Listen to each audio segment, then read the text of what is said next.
Hello everyone, আসসালামু আলাইকুম। Welcome to জান্নাস mini kitchen. আজকের পর্বে আপনাদের সাথে ঈদের জন্য খুবই আকর্ষণীয় ও মজাদার জর্দা সেমাইয়ের রেসিপি শেয়ার করব। চলুন তাহলে রেসিপি শুরু করা যাক। জর্দা সেমাইয়ের জন্য আমি এখানে বনফুলের 1 প্যাকেট লম্বা সেমাই নিয়েছি। এই রেসিপির জন্য কিন্তু লম্বা সেমাইটাই ব্যবহার করতে হবে। এখন সরাসরি চুলাতে চলে যাব।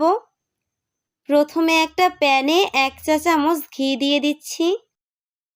এবার এর মধ্যে একটা তেজপাতা, 2টা এলাচি আর 3 টুকরো দারচিনি দিয়ে দিচ্ছি। এখন মশলাগুলোকে ঘিয়ের সাথে হালকা একটু ভেজে নিব।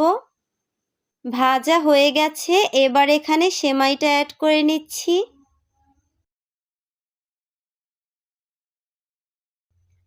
এবার সেমাইটাকে হালকা একটু নেড়ে চেড়ে চিনি দিয়ে দিচ্ছি 1/3 কাপ।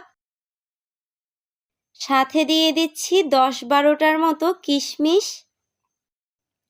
এখন আবারও সবকিছু একটু নেড়ে চেড়ে মিশিয়ে নিচ্ছি।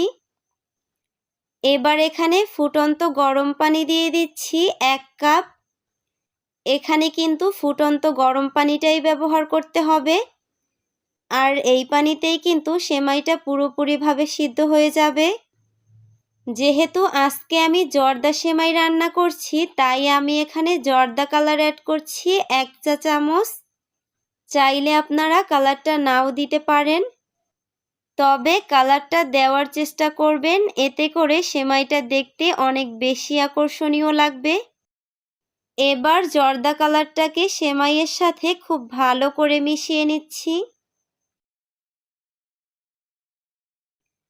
মিশিয়ে নেওয়া হয়ে গেছে, এবার এখানে গুঁড়ো দুধ দিয়ে দিচ্ছি 1/3 কাপ। আর সাথে দিয়ে দিচ্ছি ফ্রেশ কোরানো নারিকেল 1/2 কাপ। এবার সবকিছু খুব ভালো করে নেড়ে চেড়ে মিশিয়ে 2 থেকে 3 মিনিটের মতো জাল করে নিচ্ছি। সবশেষে 1 চা চামচ ঘি দিয়ে চুলা থেকে নামিয়ে নিচ্ছি।